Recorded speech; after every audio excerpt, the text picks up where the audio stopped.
Dear Tita L, magandang gabi po. Ako po si alias Mia. I am 25 years old and no boyfriend since birth. O NBSB title holder. Meron akong suitor, magto 2 months pa lang po naman. Pero dati na kaming somewhat magkaibigan na rin naman. Classmates po kami during grade 7 to 10. Nagkakasama na kami dati sa ilang gala at saka school groupings, pero nung nag-college na po kami, wala na kaming communication. Hindi siya active sa social media at ganun din naman po ako. Actually, I only have an Instagram account and that's all.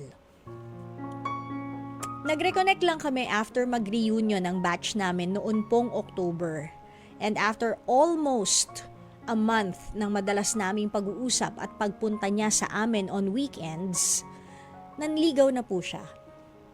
Pumayag naman po ako with basbas na rin po ni na kuya. Pero Tita L, normal bang nato-turn off ako ngayon kasi nasasakal ako sa kanya? For me, wala sa lugar ang pambabakod niya. Gusto niyang ilimit yung pakikipag-associate ko sa mga kaibigan ko. Lalo na kapag lalabas kami para magkape or tea or mag-weekend once in a while.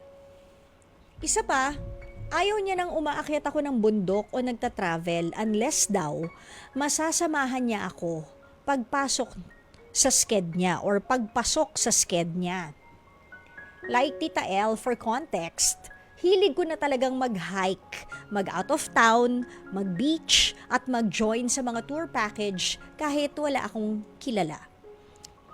Then for once nitong December po na sinabihan niya akong one last time na muna na baka pwedeng wag na muna akong mamundok or mag-hiking sa bundok. Tinanong ko siya ano ang reason niya. Doon niya sinabing baka kasi makakita ka ng iba sa kakagala mo. Baka ipagpalit mo ako. Sa totoo lang, na-offend ako Tita L.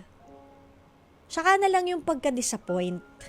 Offended kasi somewhere down the line, hindi buo ang tiwala niya sa akin.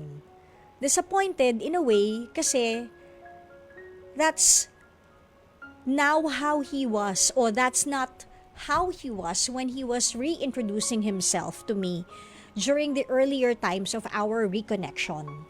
What more pa kung maging kami na? Tama po bang makinig ako sa maliit na bulong ng core self ko na wag ko na siyang ipakontinue na manligaw? O normal na pagsubok lang to at kailangan ko lang din matuto na mag-adjust para sa ibang taong katulad niya? Hanggang dito na lang po at sana po maliwanagan niyo ako, Tita L. Maraming salamat, Mia. Mia, buksan natin lahat ng ilaw, pati sa kapitbahay, para ma-enlighten ka at maliwanagan ka. Sa sobrang liwanag, kahit gluta, hindi kakayanin yung silaw. Alam mo Mia, sa tanong mo no, na kung tama lang ba na makinig ka sa bulong ng iyong core self na wag mo na siyang ipakontinue mangligaw. Ang tanong ko sa'yo is, do you like him?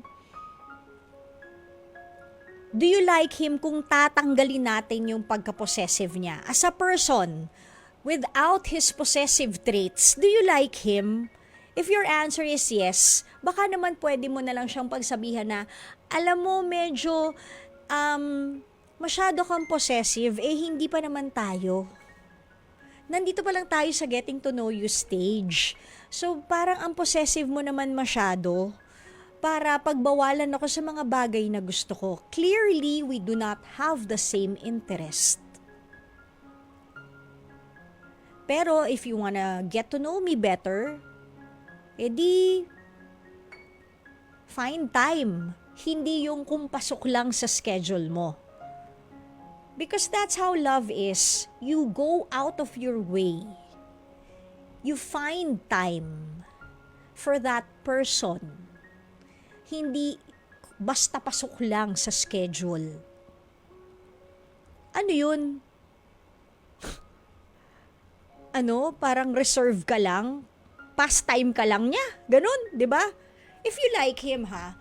Pero kung sabi mo nga, nato-turn off ka, at talaga namang sa tingin mo, walang kakahantungan itong pangliligaw niya sa'yo, di mas maganda na sabihin mo na sa kanya and be honest with him na, I think we're not gonna click as boyfriend, girlfriend, or baka hindi tayo mag-click kung magkaroon tayo ng relationship.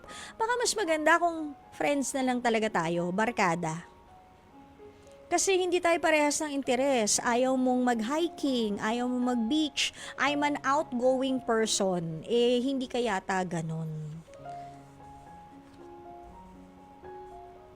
If you like him, you can say you're willing to adjust, but only to a certain extent. Why would you change? Hindi naman masama yung ugali mo, di ba? Bakit mo pipiliting magbago para sa isang taong napupusuan mo? Then that wouldn't be you. Nawawala yung authenticity mo. Hindi ba? As a person.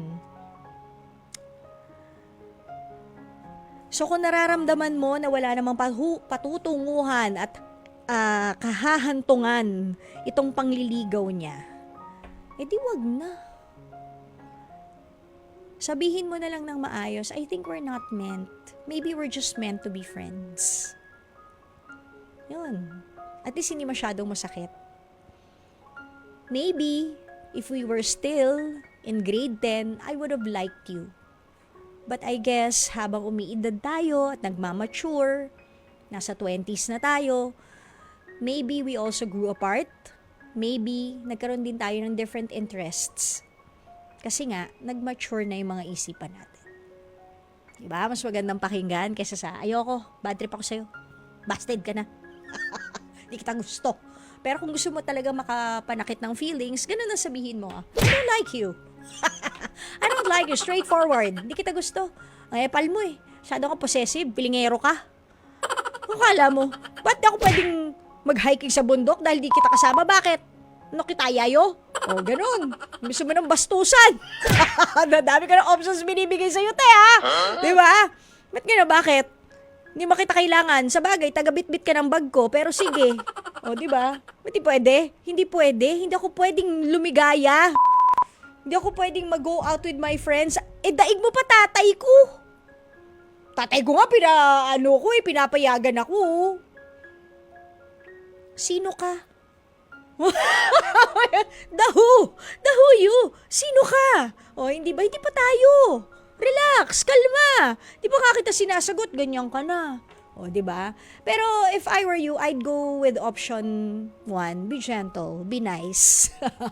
Kasi malay mo, after a few years, magbago ihip ng hangin. Baka gustuhin mo siya ulit. So just be nice.